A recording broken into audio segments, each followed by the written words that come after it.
So moving on to the Crow City of Angels. I got the 3-pack here with all the sequels in it. And, oh man. What a downgrade this movie was. Yeah.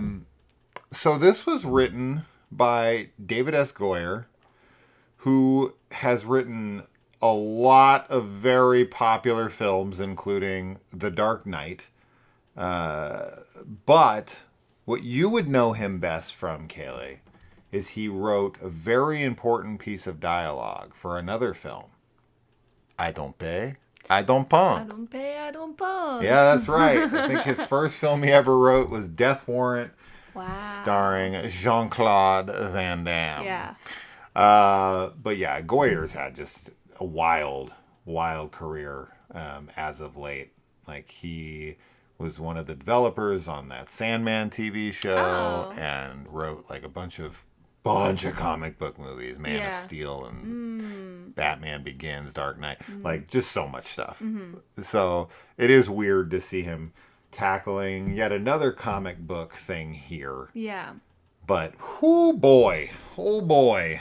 I don't know how much of the script is his and how much of it's changed on set. You know, a film like this screams to me that there was studio interference. Yeah. I know that, like, Tim Pope, I think is the name of the director, who was just a music video director and has pretty much only ever done it before and since.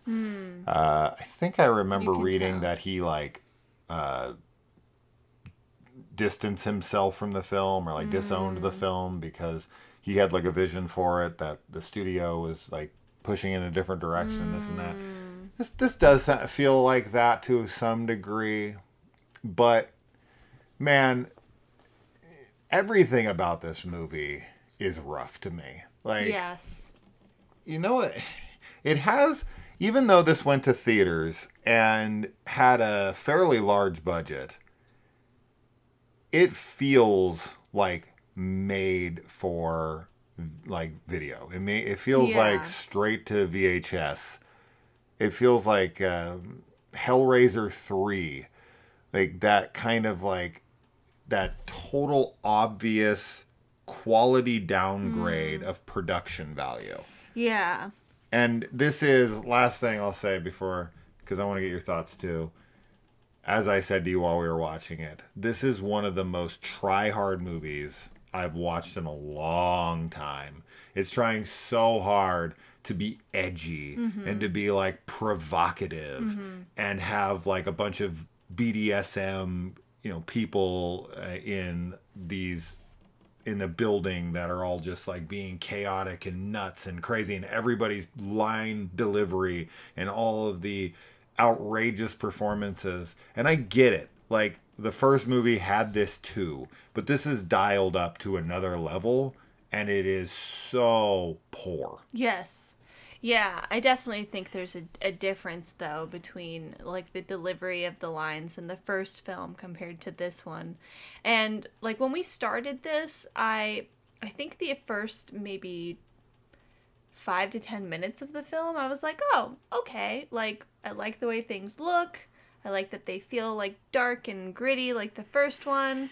I really liked the idea of Sarah being, like, another sort of emissary for the Crow because of what had happened to her when she was younger with Eric and everything.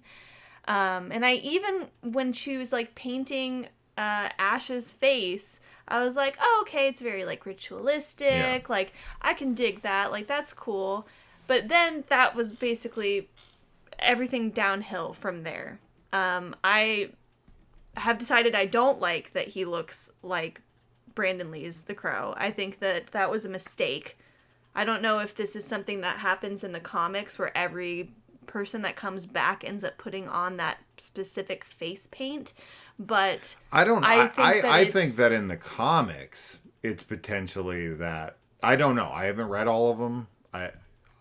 But it could just be Eric Draven in all the comics, for all I know. Which is, I mean, I'm very interested in the comics, for sure. But as far as this movie goes, I think that it's a mistake to make him look like Brandon Lee's Eric Draven. I think that they could have taken it in a new style, like, and you know, maybe the idea is like we want to capitalize on the popularity, but I just feel like this actor, he like kind of looks like Brandon Lee, like he's got the same hair, he's got the same body build, and he was even like his acting and maybe the direction for him too, like I felt like he was trying to emulate it, and it was not anywhere close. It was, as you said, very try hard. It didn't fit at all. I just think that it's like, and it didn't work. It was just like, why are you trying to make the same character but a new character? Like, make a new character. Because I also really like this idea that it's, you know, about true love, and the first one is about a romantic relationship, and this one's about the love between a parent and their child. Like, that I really like. And I think that would have been cool, but then it just felt like it got really muddied, and the fact that Sarah wasn't this, like, you know, person that initiates people or something into the crow, like the way of the crow. She becomes a forced romantic, like, love interest in a way. Yeah, kind of. Kind of. And then that totally pays out to nothing. I found that her death at the end was very anticlimactic and just very bizarre how it kind of left off with, you know, Ash and his son get this, like, afterlife together. We see Eric and his fiance get, like, an afterlife together. And then, like, we don't see anything with her, which is kind of like, so what happens to her soul? Because in this universe, like, people definitely have an afterlife of some sort, you know? So that was all just really weird. But I really didn't like the criminals in this. I thought that they were super lame. The first one, they were lame, but it was, like, in a... like, the characters are lame, but the people who are acting and portraying them were not being lame, if that makes sense. Like, I called them degenerates and stuff. Like, they suck. The characters suck. You like the portrayal. But I like the acting. But in this, I didn't like the acting at all, and they felt kind of like, reused characters. That was a very long roundabout way of saying that you didn't like the performances in this versus the ones in the original. But I don't know why you went that way. You know what I mean by, like, when people don't act good and other people do? Yeah, well, I know just because mean. Like, they're both kind of the same characters. Like, they sort of went with the exact same thing as the first movie, where we have these, like, crazy drug addicts, you know, that are just, but they're too wild. Not that they're too wild, but they are too wild. Yeah, in a way, like, they need to reel it in and tone it down a bit, and that's definitely a director's fault for sure. And you're right. I mean, as far as them trying to emulate the first film, this is true on all accounts, and so much so that Iggy Pop was offered the role of Fun Boy in the original film, declined. They based Fun Boy's character on Iggy Pop, and then, you know, cast him here in this movie as another fun boy, basically. They bring back Sarah for what seems like it's going to be a reason.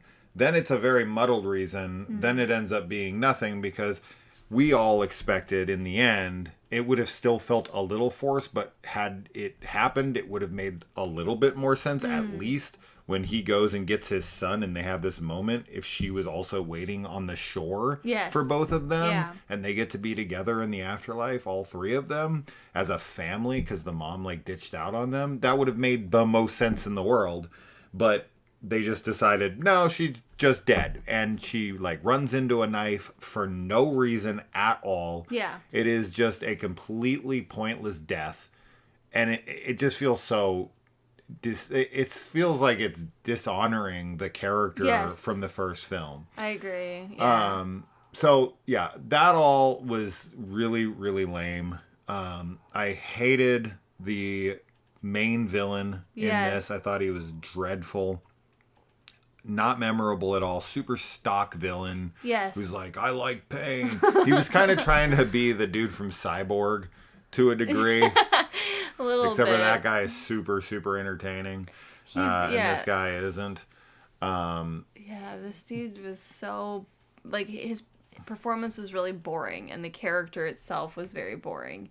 And I am not at all a fan of the way that they tried to use, like, the BDSM, like, sex stuff in this. I thought as you said, like, it's just really forced and try hard to be edgy. But it also shines a bad light on people who are into S&M. Like, absolutely. they're always used in movies as degenerates. I know, and that's what's, like, okay, that's definitely one reason that it, like, pisses me off, but it's also, like, not every goth person or, like, alternative person is into, like, BDSM or, like, having, like, crazy sex parties or something.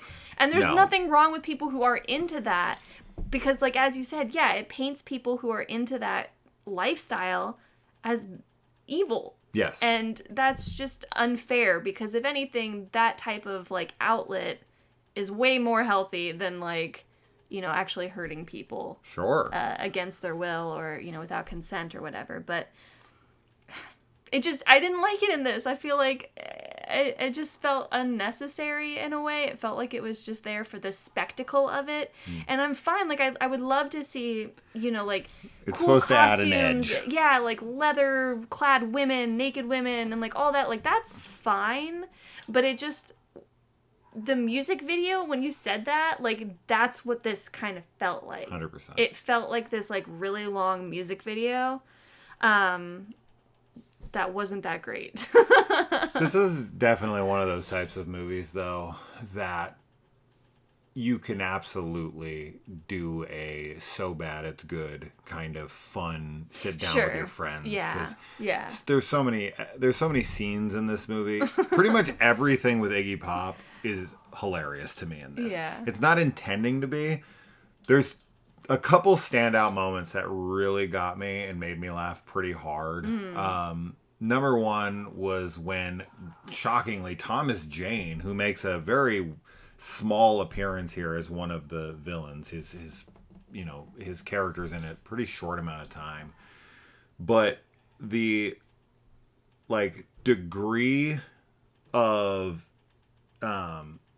necessity he has to jerk off, like, in that moment. Yeah, when and he's like, trying to so hard to get that, like, coin out of his pocket because the God. peep show has closed on him, and just, like, the dire nature of getting that thing out within seconds, because he's like, I'm gonna come, I gotta get this out, that right? was really and funny. He's just throwing himself around the room trying to get out of his pocket. That had me going. Thomas Jane is wonderful. Yeah. But yeah, and that's just it. I think it's always good to use good actors as a gauge for how bad a director is. Sure. Because a good actor can give a bad performance with a bad director. Absolutely, right? yeah. It's like, no, I need you to ramp it up more. And it's like, all right, fine. And he's just, like, throwing himself around. And he's like, yeah, it's good. And it's like, okay, while it did make me laugh, and it fits the tone of this film, it's ludicrous. Well, and I think that, like, so as much as I was annoyed by all of the criminals and everything, I think that if I had liked Ash's character more, and if that had worked and Sarah had more of a purpose and everything, then the other, you know, funny side characters would be that, like, it would be fine that they were that way. But I really, really hated Ash. I thought, like, the first scene that we get with him at whatever freaking factory that they're at, that's like just full of flammable liquid. Yeah. There were so many lines that he would say that I couldn't quite understand. And then when I did understand them, I'm still was like, this doesn't make sense. I don't understand, like, what he's trying to get at, because in the first Crow, like, there are those moments, right, where Eric says these, like, kind of cryptic things that are intimidating or kind of funny. They feel so poetic. Yeah. And they're so wonderful. And it's like, yes. And that's what they were trying to do in this. And it's so cringy is what it felt like. That's the word. It was really cringy. And I'm very bummed, because I was really hoping that, like, this would be a series that I, like, really enjoy every entry. But this is, like, a huge downgrade for me, like a major downgrade. And it does still make me weirdly excited for the remake, though, because I hope that they do take that character, even though it's Eric Draven. I hope that they, like, do this new thing with him, because they do kind of have, like, new makeup. I mean, it's reminiscent of it, but he's got a whole new look and everything. I don't know. So I'm just like, because I think that the problem is trying to emulate Brandon Lee's Eric too much. I don't think that can be recaptured, and I don't think it should be. No. And I think that's why they didn't go with it in the new one. Yeah. But they should have just made it a different character name, which would have helped. It would have helped, for sure, yeah. The other super funny scene is when Iggy Pop is... Pretty much everything with Iggy Pop, but as I said, anything with the motorcycle, and when he gets blown off of his motorcycle and he goes flying backwards off of it, that got me pretty good as well. That is just so ridiculous. And Iggy Pop is just awful in this movie, but like awful in the most entertaining way. I was laughing every second he was on the screen, pretty much. But as I said, like in the worst way, but so entertaining. This is like Troll 2 type stuff for me. Yeah. I'm just like, okay, this is entertaining. And I knew we were in trouble with the first hunt when he's going after the guy in the barrel room, like, you know, building. There's all the barrels and he blows the place up. Yeah. All the line delivery from both of them. And the way all the action is shot, all of that, I'm like, oh man, this is bad. It's really bad. And the other thing, too, is that this character, Ash, was like this magician. Like like, you know, I don't think it was his career or anything, but whatever. All the flashbacks, we see him like doing like little magic tricks for his son and stuff. And he does a few of them throughout the film, but not nearly enough. And I think that's a very big missed opportunity. Like, as you said, it could have been incorporated into the way he's killing people. Yeah. And I think that would have been really cool to give him that, like, you know, the magician stuff to play with. But it's used sparingly and just because not much. Because The Crow has a clown mime kind of look to him. It's like the jester kind of vibe. And, you know, some clowns and some of these type of entertainers, they also do magic with their act. So the magic does feel like it organically works itself into the aesthetic that he has. And it would have been very cool had they been able to weave it in a way that added some kind of excitement or weight or anything to what he was doing to these guys. It would make it more personalized as well, because I like what you said about like mimes and clowns having, like, because Eric was a musician and having Ash be the magician, it would have given him more individuality. And as far as like the Eric. Makeup too, I think, you know, as much as I was like, it's kind of cool, like ritualistic that she's doing his makeup, I definitely think I would have way preferred though if he came up with his own design, because with mimes and clowns there are so many variations that you can do. And it would have been really interesting for him to come up with like, this is my face, like this is the mask I'm wearing while I'm going out and like exacting revenge. And again, another just very big missed opportunity. And I can definitely see, because I know that there were some people like in the comments of our Crow video saying that they did like City of Angels. I can totally see this being a nostalgia film. And as you said, kind of like a so bad it's good type of thing for a lot of people. I can't. You guys are fucking losers. No, I mean, it's totally fine. Like if you guys, whoever is out there that loves this film or likes it or whatever, super cool. I'm glad you enjoy it, but it was a big disappointment for me, I gotta say. You know what's wild is that after he wrote this movie, do you know what like the next movie he wrote was? Dark City. Wow. So that's kind of weird to me. Weird that the director of the original Crow would want to direct the guy who wrote his awful sequel. Yeah. Like, I would be like, yeah, not you. So this writer wrote Dark City, and the original director of The Crow directed it. Yeah. That's interesting. That's really interesting. That is weird. But I will say that the highlight of the movie for me is Mia Kirshner. How do you say her name? I've seen her. I know her from other things. Yeah, Mia Kirshner.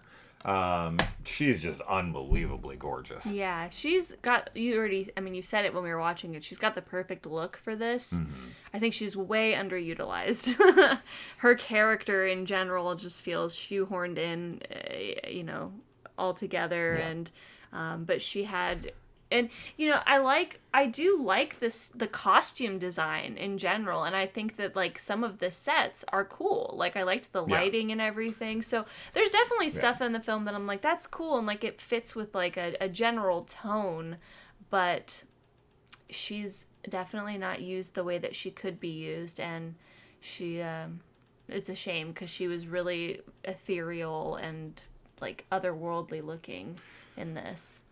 It is a super, super big missed opportunity here because, and I thought it while watching the film. So to get confirmation when I looked into the trivia after we watched this made me even more upset that the original idea that I think it was Goyer had for this movie was for Sarah to be the Crow.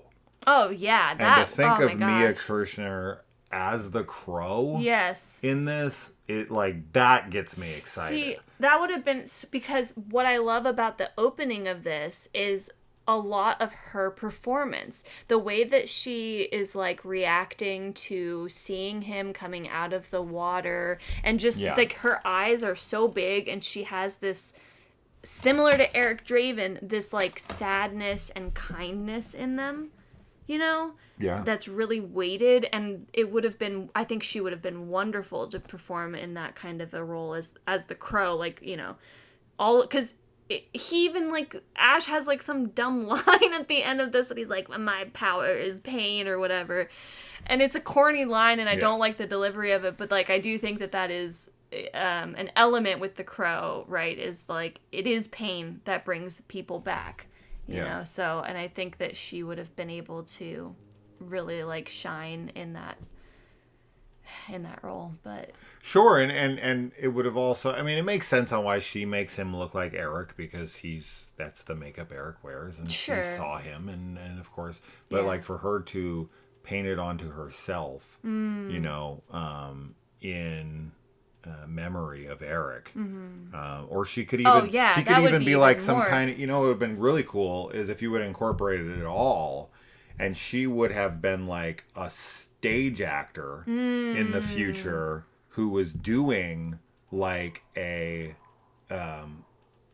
like she was acting in like a Crow play, where she like wrote this thing, and she herself made herself the Crow in it, and so she's like wearing the makeup and the outfits like in this stage play, and then she ends up getting killed or whatever for whatever reason, and then she comes back and she's already like dressed like the Crow. That's because she could have cool idea. She could have had like a stage act where she was like a magician, dressed as the Crow.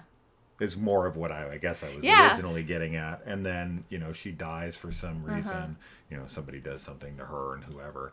And she comes back. But putting all that shit aside, Vincent Perez, who plays Ash in this, I don't know what accent this guy has, because I looked him up. He was born in Switzerland, but he speaks like 5 different languages. He speaks French. Okay. He speaks German. Okay. He speaks like a bunch of different languages. And he kind of just had this weird, I guess it makes sense if you learn so many different languages. Yeah. But his accent in this was really hard to pinpoint. You thought French, and I was like, maybe. But then he also sort of sounded like Arnold Schwarzenegger to me, like Austrian German, or whatever. Yeah, German, Austrian, Yeah, it was an interesting accent for sure. And definitely I think the accent was maybe part of what made some of his lines hard to understand, which really sucks because I just don't want it, like, people have accents, which is fine, of course, but sure. I don't know, there was a lot with him, and I just didn't like his performance at all. No. I want to see a Crow movie where somebody comes back to avenge their pet, even though John Wick. Yeah. Crow. Even though I would die watching the pet get like murdered. We get to watch a crow killed in this. I know, it's awful. That's a brutal scene. It's awful. Yeah. Also, my favorite character in this, just a little quick guy. He's just a little dog walking around, and he's got a mask on. Yeah, because this is a Day of the Dead festival, Yeah. which I did like. I thought that was a cool inclusion. That makes perfect sense. As you said, some of the sets and some of the like all the cast and background stuff was cool, and like I liked that. There was some cool aerial overhead shots that kind of emulated the first movie. Those are fine. I mean, get your own style, but I guess if you're gonna do the same thing to a degree, it's like it gives the franchise a Yes. specific kind of feel. Yeah, like a continuity with the So style. that's all Yeah. fine and well, Yeah. I guess. I don't really care, but man, it's just the performances that bog this one down. Yeah. And they do use the crow theme in here, and it feels like forced and almost insulting. Yeah. Because when it's happening in the first film, you really feel that stuff. Yeah. And with here, they're playing like the cheesiest freaking lines. And there's no emotional weight to anything, and they're Yeah. like trying to like add that music to put like emotion to it, and Yeah. it's like, no, don't get that out of here. Yeah. So that was like insulting, and man, this is a rough film. Yeah. To think that this got released in theaters is crazy to me. This feels direct to home video. Yeah, I For can definitely sure. feel that too. So I saw this in theaters. Wow. I don't remember it being this bad. Yeah. One addition I did like, and I think it made perfect sense, and I really liked it just visually, connected to the character, is a motorcycle. I liked that aspect. I would have liked to have seen it more. Like for him to like drive it into one of the guys Yeah. and stuff like that. But the action in this is super lame. They just, The man, other they could have thing, got too, such a is better that- director for this. I know we've been talking about it for a while, but I Yeah. also feel like the kills in this, like in the first one, they feel really personal and like I don't know, there's just a lot of emotional weight to them. But in this one, I didn't quite feel that with the kills. No. You know, it was just kind of like, oh, and you also pointed out too that in the first one, Eric, kind of draws the symbol of the Oh, crow, yeah. but in this one, the symbol appears around the just all appear, victims, yeah. which I actually like. I think Yeah, that's it's pretty fine. cool. Like when the girl gets killed and her blood turns into the crow, and when Iggy's in the water and they're like throwing flowers or something. I think that's actually pretty cool that it Yeah. like just appears. I agree. But the deaths themselves, I was just like, these are all pretty lame. Yeah. So. I mean, as I said, Iggy being blown off his bike made me laugh. Right. So that Yeah. was memorable. And last thing, our crow here is not menacing or scary Or sexy. or sexy Or at romantic. all. I mean, he's not supposed to be romantic in this one. He is supposed Actually, to be you're with right, Sarah. he is. It's just And not none of it good. works. No. None of it no. works. They don't build up their relationship. If they're No. hinting at a romance there, and then they don't even end up together in the end after she sacrifices her life for him. There's no way that she wouldn't be there with them. 100%. Like, it just makes no sense. It doesn't pay off in any way, shape, or form. Super fucking lame. I'm done. Well, and talking it's about also this. like, okay, yeah. Go we ahead. can finish. Say your last thing. Well, I was just gonna say that, like, there's also a lot to unpack there because she paints him like Eric, and he looks like Eric, and if she's, like, falling for him, there's, like, that whole thing, because Eric was like a dad to her. Yeah. Older brother, maybe, but, like... A girl with a daddy fetish? You can't relate to that at all. Just, throwing that out there, but their relationship is not developed. No, this film has zero character development. Yeah. Like, it tries at it, sort of, but it just fails at whatever it tries at, and it barely tries at anything. I'm shocked that David S. Goyer had anything to do with this, and I'd be curious of how much of his script actually got used, but I don't know. That's it. I'm done. This is terrible. And everyone who likes this should be ashamed. No. They should be ashamed of Oh, themselves. shame. Tell us why you like it. It's in fine. the I get it. I comments. like all sorts of movies. People Yes. hate shit. I love The Langoliers, and people would say the same shit about that movie. Yeah. So, Is it nostalgia or something else that makes you like it? I mean, maybe they just like it because Or Mia's maybe you so just like fucking it. hot in this. Yeah, That's it. that maybe. That's all it is. That's all I can come up with. There's a lot of titties. Yeah, there is. It's not a lot of They're focus like in on the them, though. background, Yeah. though. They're just like passing. They're there. Yeah. It's all in the BDSM like sex club that they have. Which also, all of those people hanging up when they're shooting him out, they'd all be dead. The guy behind him, dead, not alive. He'd be dead. Not alive. Just so you know. The opposite of alive, Yeah. whatever that is. Yeah. All right, guys. Bye.